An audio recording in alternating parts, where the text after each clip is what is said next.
final as part of our series. I just want to let everybody know that we are keeping everybody to mute yourselves, but if you're not speaking, please stay muted because that can be very distractive at times. We have three amazing women, strong leaders, mentors to me, who are joining us today to do this final workshop, and I'm very happy to have them. They've been very, very important and key to the success of our Women's Leadership Collaborative. So I would first like to introduce Wendy Shumway from Envision CCS. Then we have Ellen Feldman Ornato from the Boulder Company, and of course, Jenny Drescher, who's showing her puppet from the Boulder Company. So I cannot say enough gratitude for the amazing job you guys have done over the past month with us. And I know we have some great things lined up for the future, but I'm looking forward to a fantastic roundtable today. I think they've got a lot of fun things in store for us. So I'll turn it over to Ellen and Jenny to kick us off. Well, thank you. So we're going to start this meeting the way that we encourage folks in the virtual space to start every meeting, which is to sit back away from your monitor, take your eyes off of everything, and just give yourself a nice stretch. We're spending a lot more time on our butts. Our spines really need for us to remind our bodies that it's there. And then, maybe give a stretch behind your back. Oh, some contortion is good. And then let's take care of our wrists with a little finger pull in the front. Right, give our wrists a little bit of love. Roll them around forwards, backwards. Teresa said that after that meeting, she's been doing this and it's really helped her hands and wrists. So thanks for that feedback, appreciate that. And then we're going to encourage you to just come back to a quiet space in front of your computer and lightly close your eyes. And just sit back and let yourself sink into your chair a little bit. Feel the contact of your feet with the floor. Maybe your hands on the top of your legs. Take a quiet space to notice breath moving in and out of your body. Intentionally breathing breath in through your nose and out through your mouth, and in through your nose and out through your mouth. Breathing in comfort and ease and joy, releasing stress and worry and concern. Breathing in peace and happiness and energy. Releasing overwhelm and fear and distress. And now as you breathe in a little more deeply, think of a place that you love, the place that brings you a sense of, think about the sounds and the smells. Think about the feelings that that place brings you to. And let those feelings of ease and peace and happiness just seep into your body. Notice your feet on the floor, your hands on your knees, anchored together, peaceful and ready to learn. One more deep breath in. And on the exhale, when you're ready, just open your eyes. And we will be happy to welcome you to today's presentation. There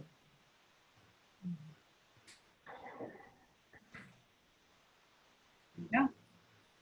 And so what I'm going to do now is I'm just going to turn it over to Wendy Shumway, who's going to lead us through the first half of the program. Here we go.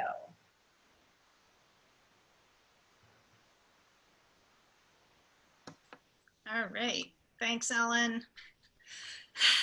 All right, everybody's in their happy place, right? So it's not wanting to do this, Joanna. Can you guys see my screen now? Yeah. You can. Yes, okay, awesome. So there we are. Open those chests. Remember 2 sessions ago, we talked about chest openers, and I had sent you off with a worksheet to explore some of the feelings, the origin of some of the feelings that you encountered in the work that we did in the first session. And the reason we wanted to have that focus going into today is because Jenny Allen and I today are going to be really looking at how our stories get us where we want to be or don't. So I'm going to just set them up by helping you guys have sort of a framework for thinking about why we have the experience we have given what's in front of us, right? We've all had that experience of where we hop up or encounter something in a room with somebody else and our experience of it is really different than theirs. And what's going on is basically, as Buddha said, we shape our world through our thoughts. So we have a thought, it gives rise to a particular feeling, and those feelings are what drive us to act in a certain way or another. Vast majority of time, then what happens is those actions loop back up here and reinforce those thoughts. So we get into this place of believing what we think. We never have just one thought at a time, or at least most of us don't. I think many of us would like to have a lot fewer thoughts than we typically do. But what happens is that these thoughts that are all pinging around in there basically coalesce and form what I call a mindset. And those mindsets come in different flavors and shapes and colors. And we can think about them as falling into one of three categories: surviving, emerging, or thriving. And what Jenny and Ellen are going to do when I hand it back to them is they're going to look at how we maximize our sunflowers, right? Because this is where we want to be living. The last 6 months have definitely demanded survival zone mindset. And I can't underscore this enough. This is really, in medicine, we talk about treatment matching. And this is about mindset matching. There are times where you want to be in a survival mindset, but you want to be sure that that's what's called for in a given situation, because to be in a survival mindset demands of us that we expend energy. When we're up here and emerging and thriving, we're generating more energy than we're utilizing. And so we want to have the right mindset for what the situation calls for. The thing that really distinguishes the categories, because they all have their own type, I guess is the best way really to think about it, of thoughts, feelings, and actions, is that when we're in survival zone, we are experiencing a stimulus as though it's being done to us. It's happening to us. When we move into emerging and thriving, we are at the cause of it. We're creating what's happening. So our sense of efficacy goes up as we move through these different kinds of mindsets.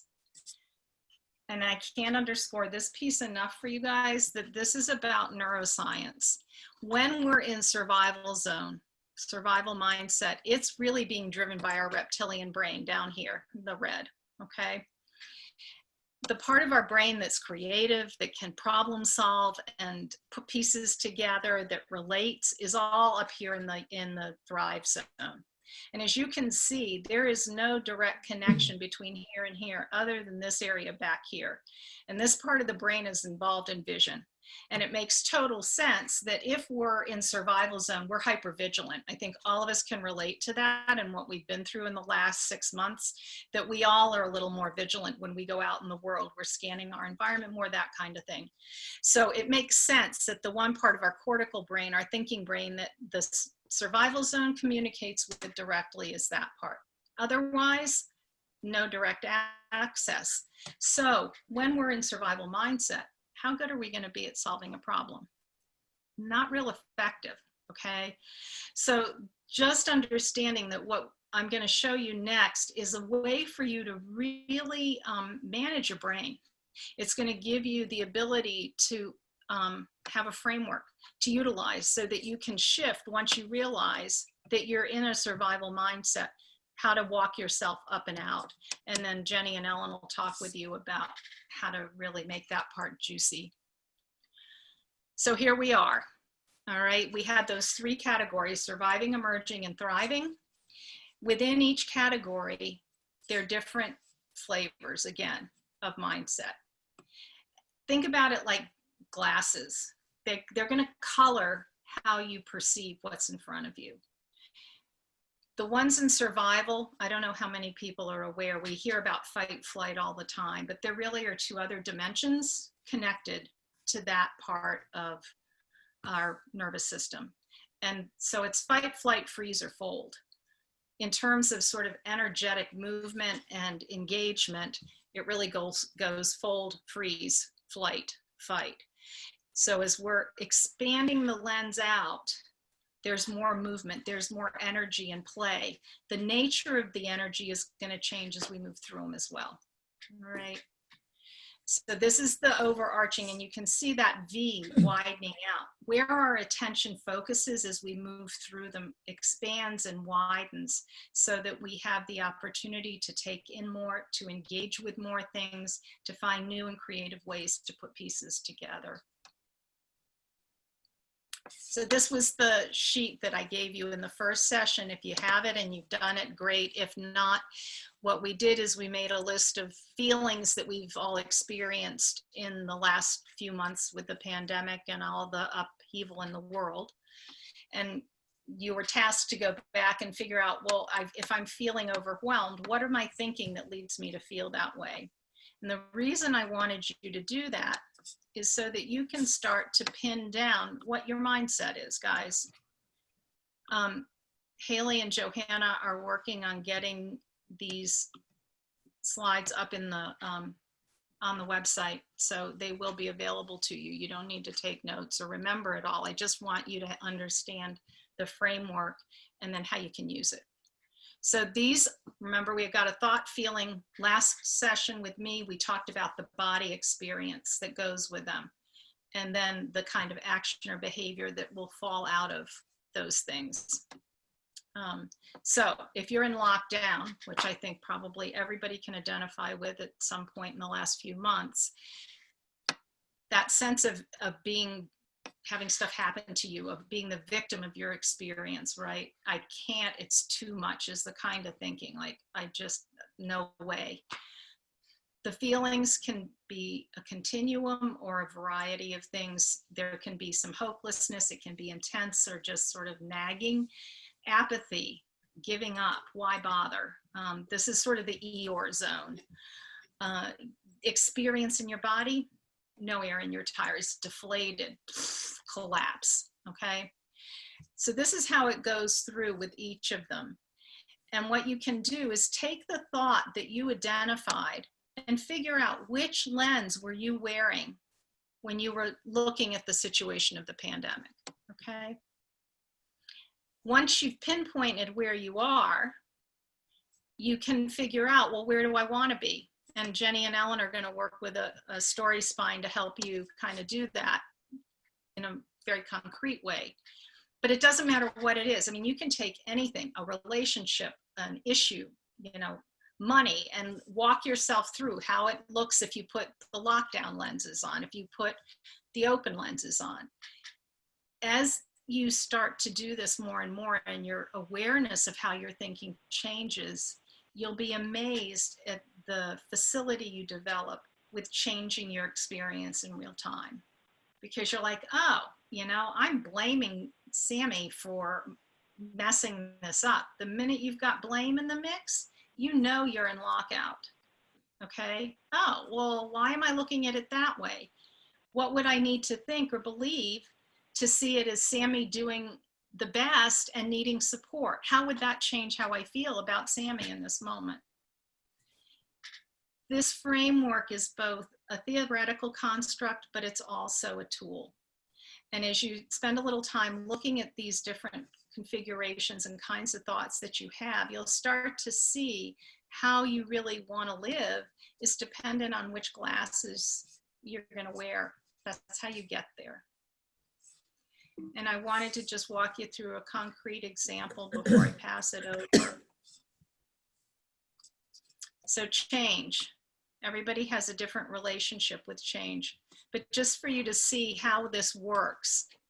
If I put the lockdown lenses on, which is Eeyore, that stuff's happening to me, and I look out there at the fact that the world has changed dramatically, the kind of thought it's going to be is change is happening. I can't do anything about it. So there's nothing to do but suffer.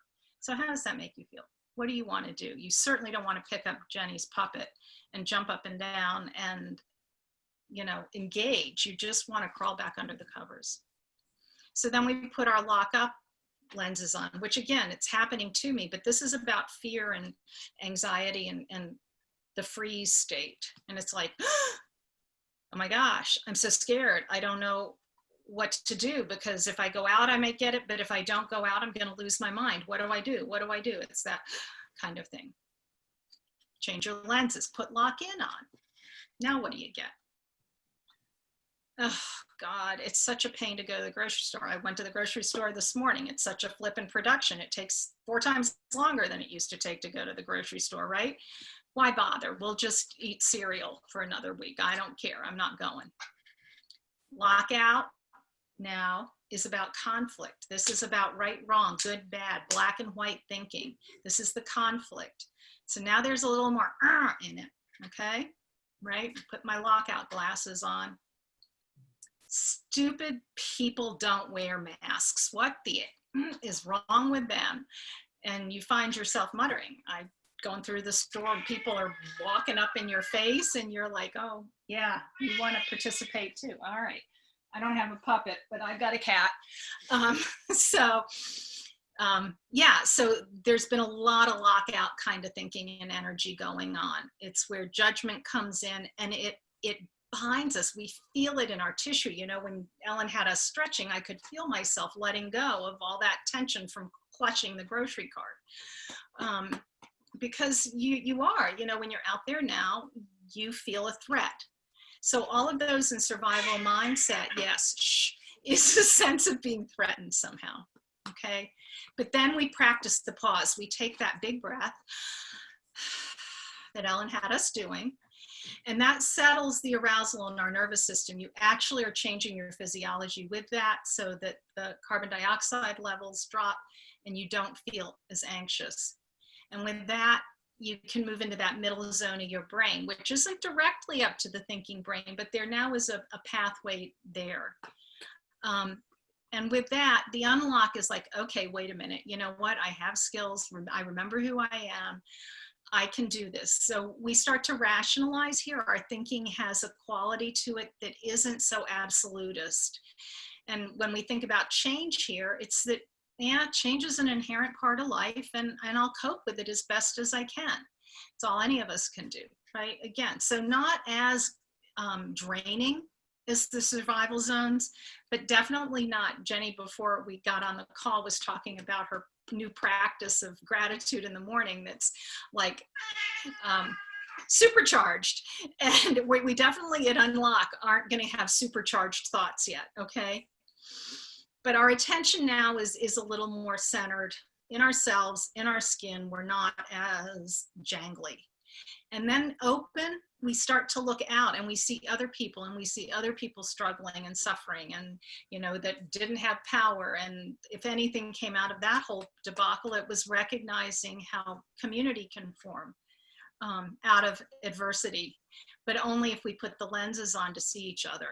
So here in change, if we're looking at it from the open lens, it's how can I serve and support the people around me? I'm okay. I've done what I need to do to be okay. And now I want to help them. Yeah, getting a little more engaged. Jenny's and Ellen are going to talk to you more about how important that piece is. And then we get up, now we're getting way up there, almost into this thrive zone when we put our engage lenses on. And this is where we're thinking not only about ourselves, but everybody else, in the concept of a team and a collaborative kind of experience. So here, if we're looking at change, it's about being curious. And, you know, change fuels that, right? It brings opportunity. And how can I look at this pandemic? You know, what opportunities does the pandemic brought us? So that's what happens when we start looking at it through those lenses. Now we're getting really excited, right? You can feel the energy and your field of vision's widening and you step out into flow. When we get up here, I talk about it, we've gone from linear thinking to quantum. because now we're part of something bigger. We're not just a single entity, we're part of a whole. And that sense of support that comes from that kind of thinking is just electrifying. From here, change connects me to new and exciting things, and it lets me be in my world in a new and different way. Very anabolic, very energized, very energetic. And then we step out and put those last lenses on. And this is B. And this is who you were before you knew your name. This is the kind of place that we get to touch once in a while if we're lucky. And all structure, all form dissolves. And it's just pure possibility. Everything lives out here. And we have access to it when we think this way. We are the change when we're out here. There's no distinction anymore between what we're experiencing, what we are. It's just all one. So this is where true inspiration, bliss, and ecstasy live. And yes, when we can touch it, it is like nirvana.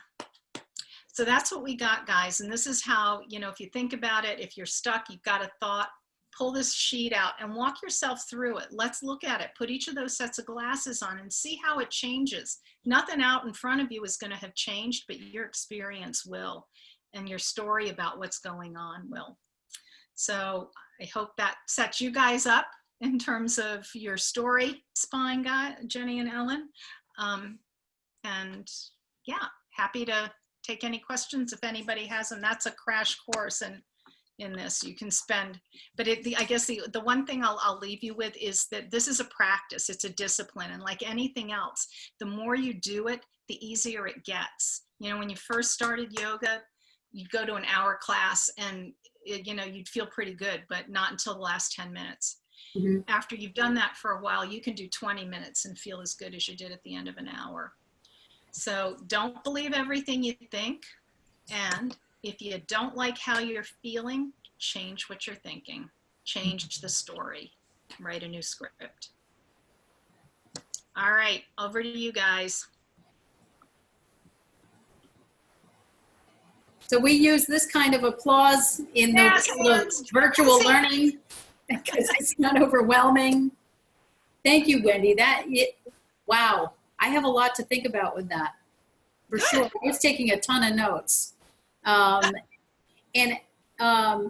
Good afternoon, everyone. I'm Ellen Feldman-Ornato. My partner Jenny is sitting right there getting ready to kick us off on what we're going to do today. So I think that the tie between what Wendy was just saying and where we're going now is if you're at least at that unlock phase where you're seeing that change is an inherent part of life and that you're going to cope with it the best you can, then this next tool that we're going to share with you will allow you to grab hold of something that you can control and move forward in a positive way to try and feel, if you remember our first session, we talked about, remember those circles of influence? What can I control? What can I influence? And what do I need to let go of that's causing me emotional harm and no good, right? So we're going to talk about flipping the script, changing the way you think, and I'm going to have Jenny take it from here. Great, thanks, Al. So I'm going to make a quick request that everybody could please turn their cameras on, because we would love to see your glorious faces and your smiling selves and have your oh, look at that. It's like magic, right? It's like magic. Everybody lights up. And you know, this is a space where we don't need to worry about what we look like, because what I love about Wendy's cat and about the way Wendy handled her cat is she just opened up this space where she was saying, you know, so here's what this looks like. And did you notice how smoothly she just integrated and adapted, right? She took that moment. So a lesser able presenter or somebody who is not truly living this work in the way that she clearly is living this work could have gotten really flustered by that. So the human brain, as she was talking about the brain science, can go into these states really, really quickly. So I was just delighted by the fact that the cat gave us this humanizing moment And I think that that's a critical component of our journey from that space of lockdown into that space of being and being the change, is giving ourselves permission at every stage of that journey to say, this is where I am, this is maybe what might be next to me, and sort of giving ourselves that gentle nudge into here's where I might be next. And maybe if I just start with giving myself permission to go there, that'll help. Because sometimes we tend to look externally for permission or approval to take on this, how do I want to feel next? Take on agency of how do I want to be? And that permission must always begin at the level of self. And I'll just add one other thing, so I don't know if you can see this really well. This came to mind while Wendy was talking. So as a way of introducing the tool we're going to give you, where we want you to do something today that your future self will thank you for, we have a question, which is, what is the story you're telling yourself right now about where you're at? Because the human mind works through narrative. So we have all these stories that go on all the time at every stage of Wendy's, big stepping stone pathway. We're in a different story. Each one of those lenses that she describes is a different story that is informing our thinking. So where are you in terms of the story you're telling now? Is a consideration about level setting. Am I in the story about how awful everything is, or am I in the story of possibility, or somewhere in between? And does it change minute, day to day, moment to moment, right? Because sometimes we can be all in possibility, and then something happens, like the power goes out, and it disrupts everything that was our new next, right? We don't even use the term new normal because it seems like that's a permanent next state. We're calling it the new next because there's so much change constantly happening. And there always was so much change happening all along. It's just that the dramatic up and down of our lives in the past 6 months has made us really get jerked around by our emotions a lot. Sorry to interrupt, Jenny, but I want to toss that in there. No, I think that's absolutely true. What I appreciate about what you just said was that I think that actually the fact that we're sort of managing the next wave of change or whatever it is that's coming along, like for all of us here that lost power. I mean, it was like, oh, okay. I was driving to go get my cat on Tuesday afternoon from the vet, speaking of cats. And I was driving along going, oh, this is annoying that I'm going to have to deal with this weather and power's going out, sort of bad story in my head. And then as I was driving along, I was hearing another story on the news, and it was about Beirut. And so that quickly I was able to change my story and say, wow, my life is gold. My life is golden in this moment in time. So it's important to consider, as we're looking at the filters and we're looking at what is my narrative, we have the opportunity to give ourselves the space to feel what we're feeling and put a boundary on it and say, I'm going to give myself this much time to feel rotten about XYZ situation, and then I'm going to move past it. That's okay too. There's no right or wrong here. It's a matter of self-awareness. So Ellen and I are going to model a little tool for you. And then we're going to invite you to learn it with us. So Ellen, once upon a time, there was a frog who lived at the base of a tree. And every day, the frog would look up to the tree thinking, how can I get up there? And until one day, he met a squirrel carrying a ladder on its back. And because of that, he made a direct request to the squirrel to become his best friend and collaborate with him. And because of that, they climbed the tree together and saw grand views. And because of that, the frog got to try a new delicacy called acorns. Until finally, the frog and the squirrel got so fat that they laid upon the top of the tree and sunned themselves until the cows came home. And the moral of the story is always take advantage of asking for help. That's very good advice.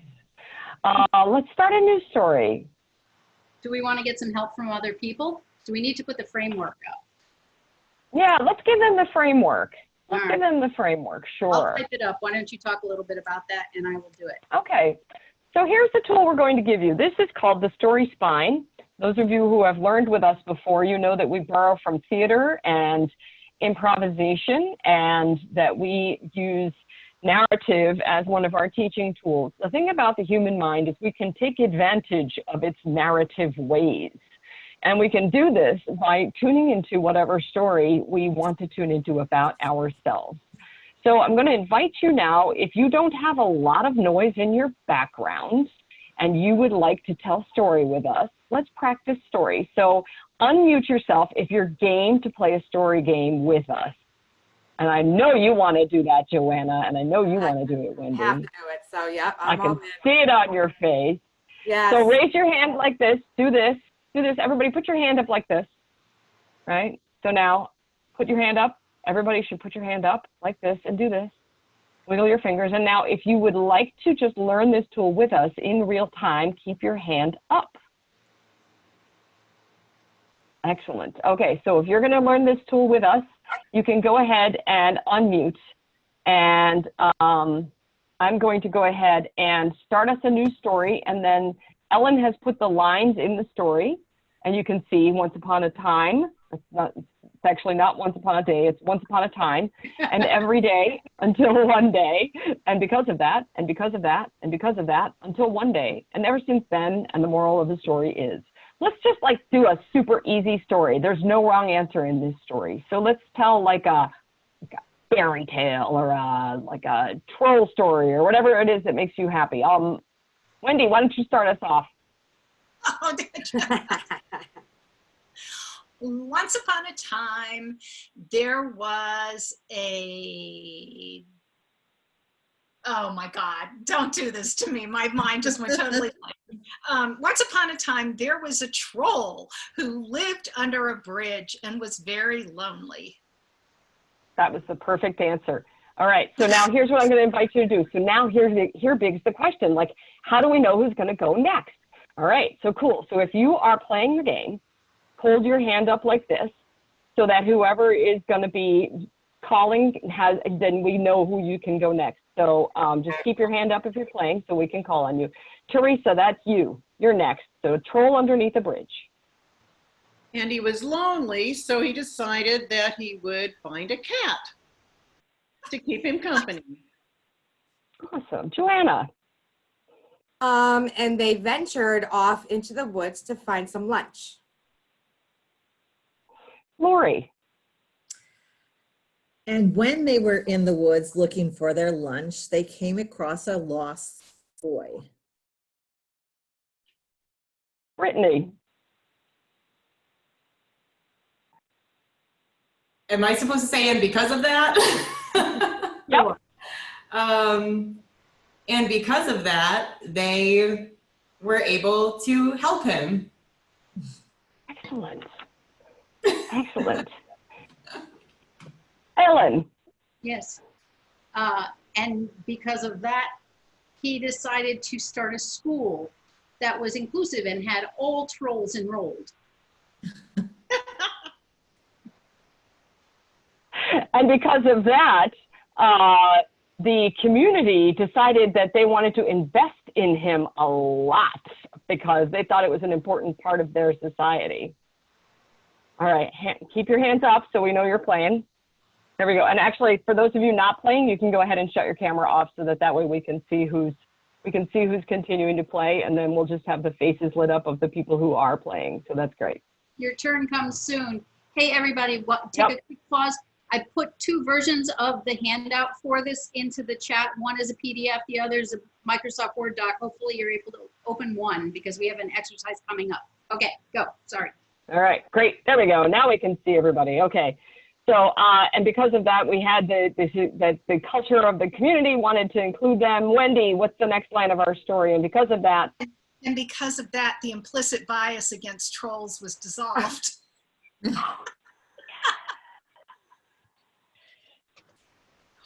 Teresa, until one day, until one day, I was thinking that they would now allow cats in school too, because he had a cat. Yep. Joanna, ever since then, Everyone got along very well, both cats and trolls. Lori, what's the moral of this story? Okay, I think the moral of the story is to be kind to others, to allow cats in schools, and to be a friend to a troll who's living under a bridge all by himself. Yay. Yay! I All right, just- everybody. I have to say that I'm really glad to see Wendy's cat because I was going to have to come over for a wellness check otherwise. I think we absolutely nailed it. You absolutely did. Definitely. So here's what I'm Yeah. going to do just for a second is I'm going to share the screen, the PowerPoint screen, and show you where we're going with this, because hopefully everybody has had an opportunity to either download the story spine, or they've had an opportunity to copy it into their notes. But here's an example of where we're going to go with this. You've all had a chance to play with this a little bit. You understand sort of the flow of it. And so here's an example that's a little more realistic. It might be more a little bit like what we're talking about in this situation. So once upon a time, Mary was working from home because of the pandemic. And every day she felt nervous about interacting with others in person and strongly felt a loss of her normal life. Until one day, she decided to infuse more joy into her world.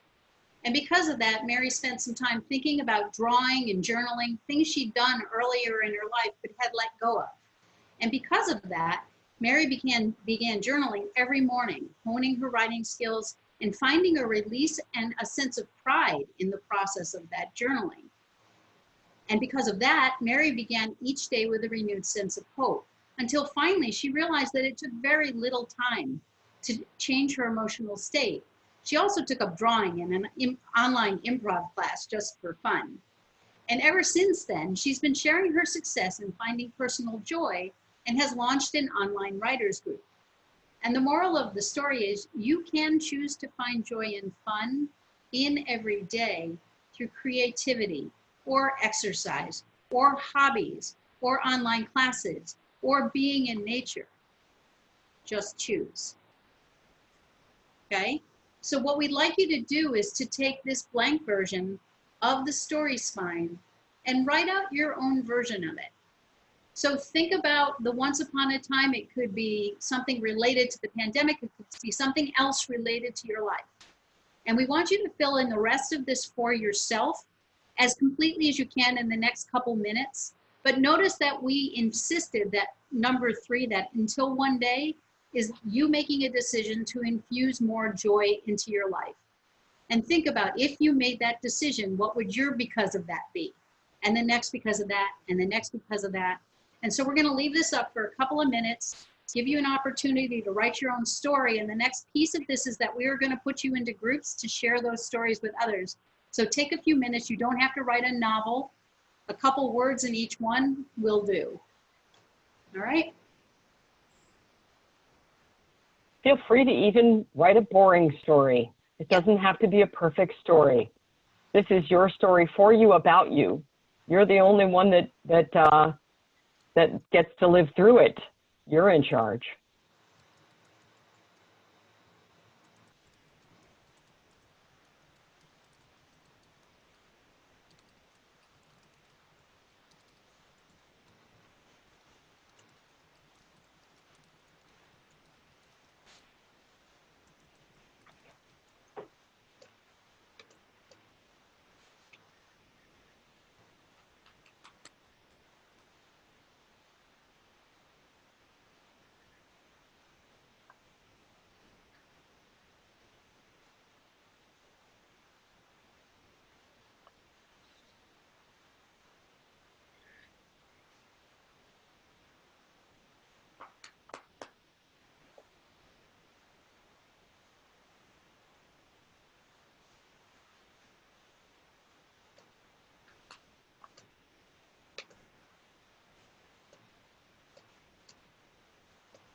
Okay, so we've given you a couple of minutes to play around with this notion of the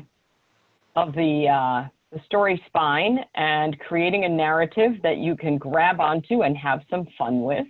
You know, this is a narrative that we really encourage you to use to find openings in your life for more fun and more play and more joy.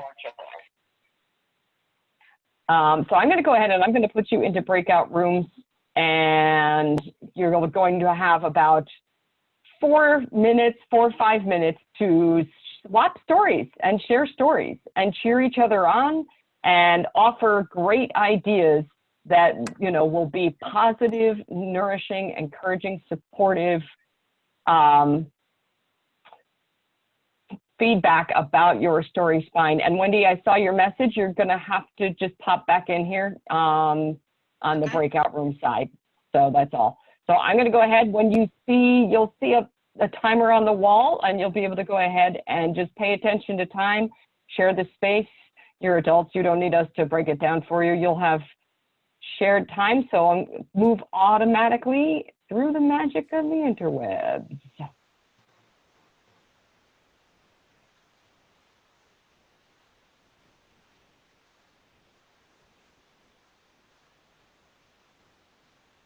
Hola. Hi there. Hello there. Hello there. This is fun. Yeah. I love the overlap. Yeah.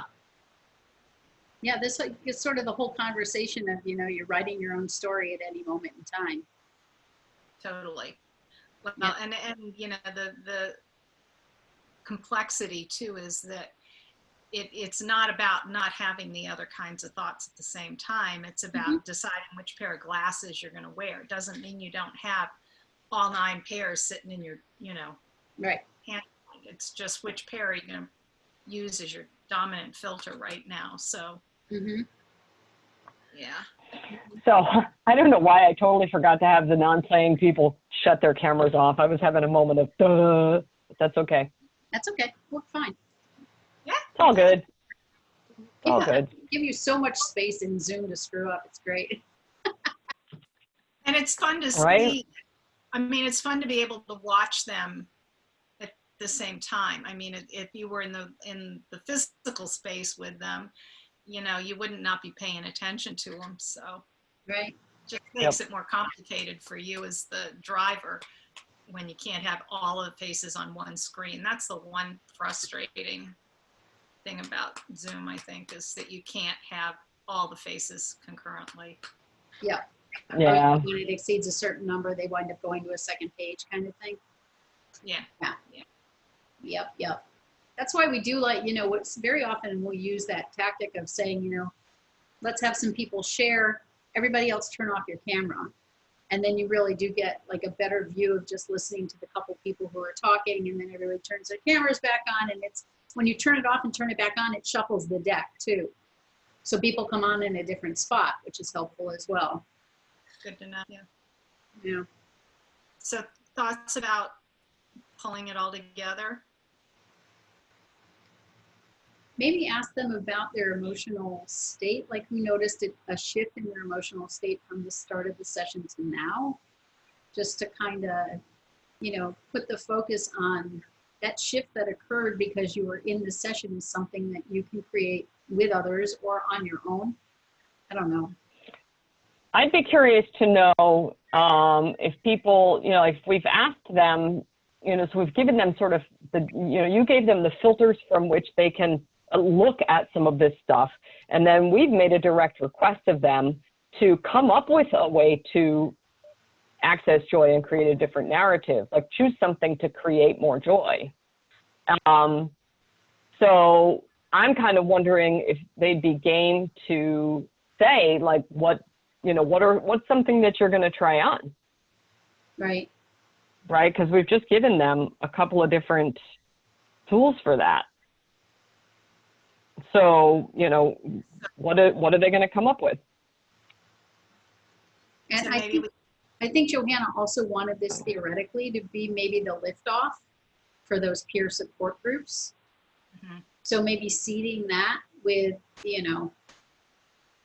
part of the way, because one of the things we've done particularly during the pandemic, is for every program we've run, we've spun off a group coaching call. Helping people to stay in the conversation with other people who are on the same journey. Right?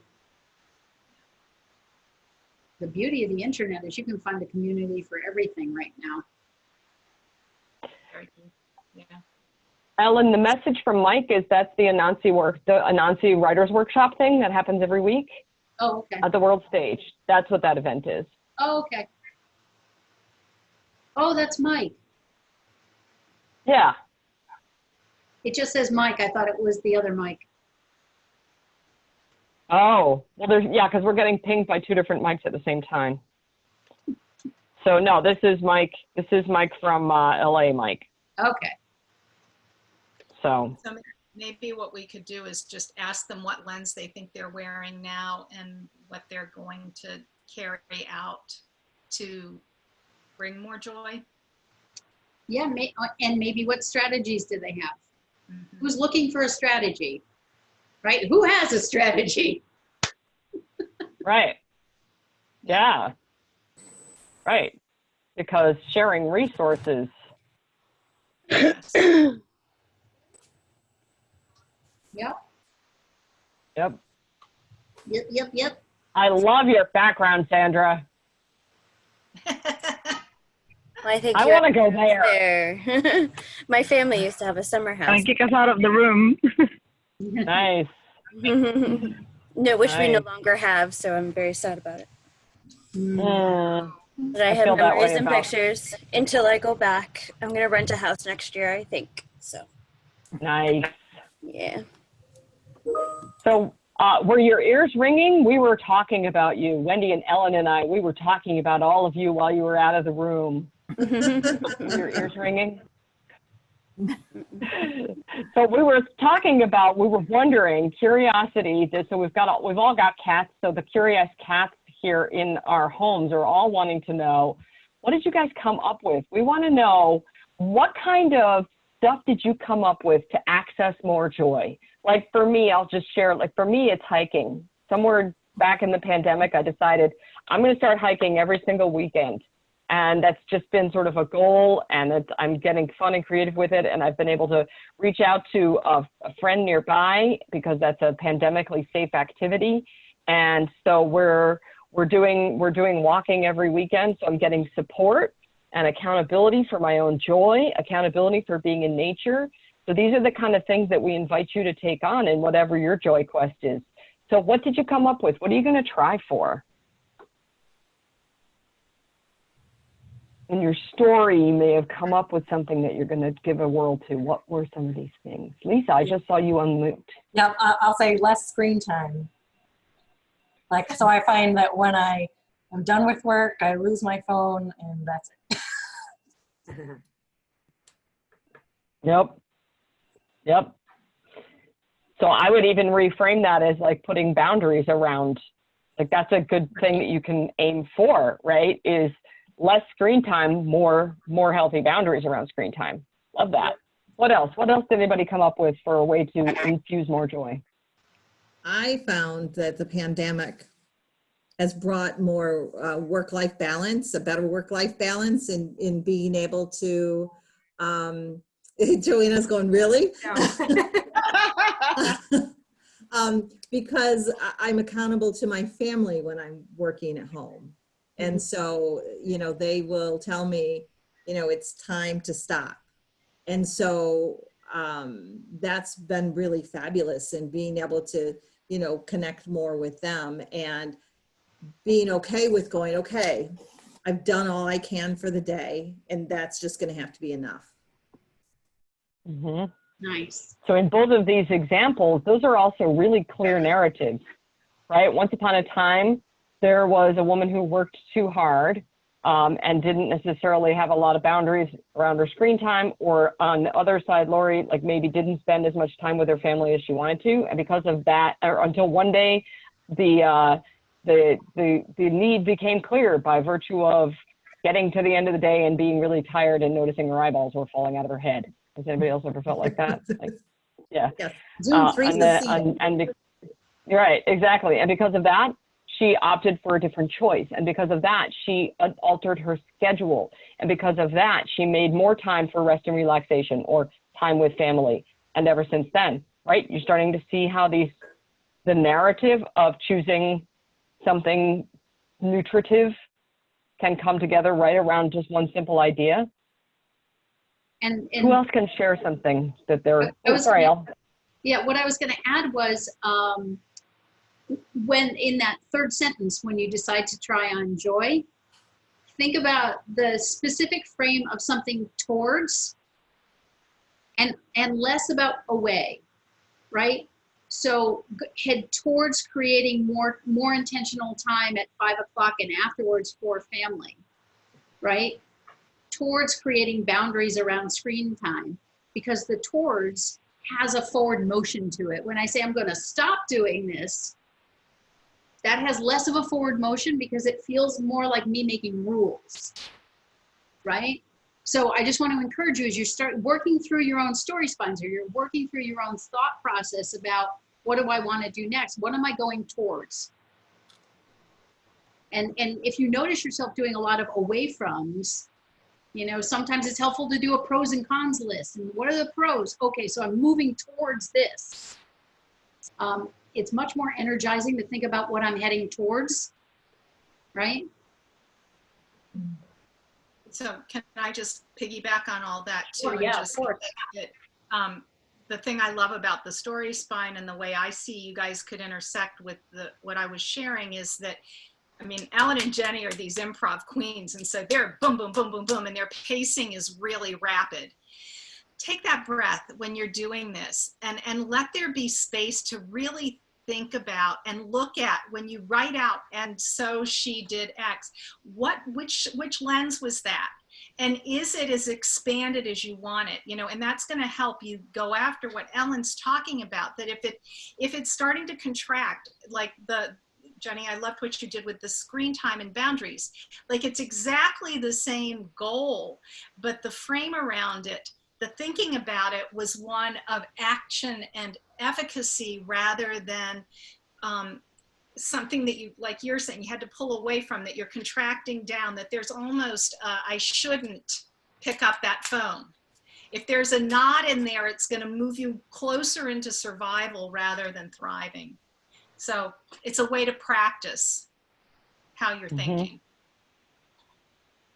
Definitely. And what I'm looking at, I'm looking at my notes here on the pieces of this also, where I think the tools, the step tool that Wendy offered and the story spine are, you know, if we look at the beginning of the story around this space, it's sort of unlock.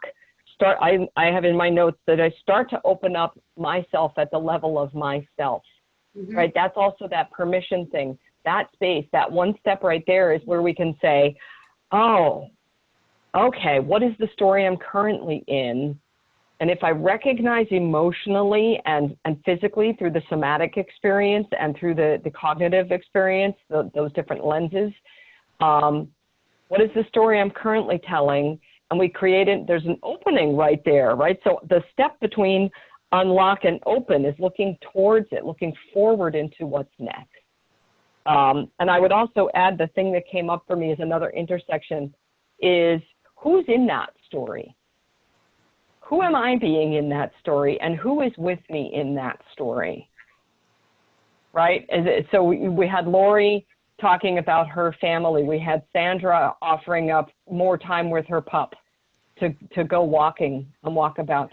So even within the confines of this group, who are your support players that you can hold each other to a greater joy? Right? Like, can I say to Kim, will you be my joy buddy? Let's hold each other to something higher in joy than what we may have been accessing the last 6 months. You know, it's just a thought that might be interesting to entertain, because you all have relationships with each other, and part of the function of this group is to generate more support and energy, is it not? And the energetic beings around us you know, as much as we always talk about, you know, we're energetic beings, and that whole conversation of the people that you surround yourself with really determine a lot of where you go in your life and the direction. Notice who your energy vampires are.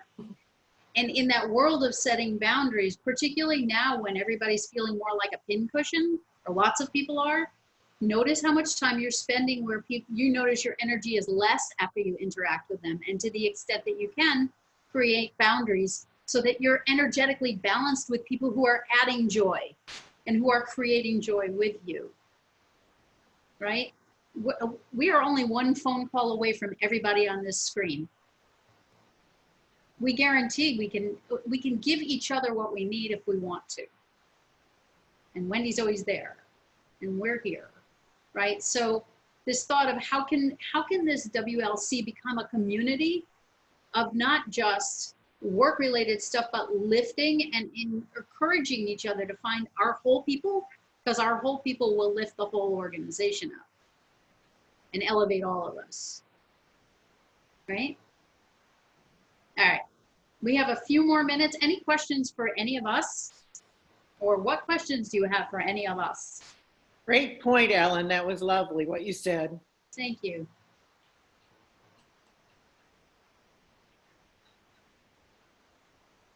I was randomly reading something. I'll just share this with you because it took me by surprise. I was reading something the other day about the mighty journey that is 2020 in all of its interesting gifts, and about how many of us aren't paying necessarily as much attention to how much sleep we're getting.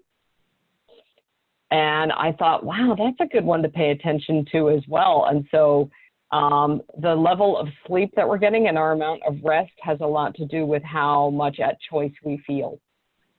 So that's another note around creating agency for ourselves and choosing people who are also out for that.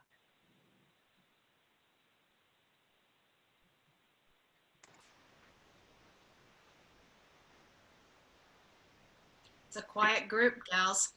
No questions? It's a quiet group.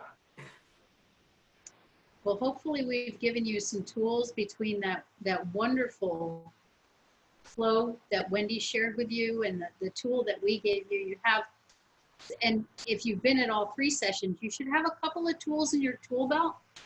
And any of us are willing to talk one-on-one if you have a specific question about it. So our information is, you know, readily available.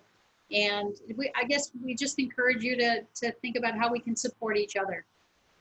You know, because we're going to come out the other side of this, and who do we want to be when we get there, and how do we want to be when we get there? You know, how can we get to unlock quickly and move towards flow with each other and with the goals of the organization in this group? So thank you so much, everybody. This has been great.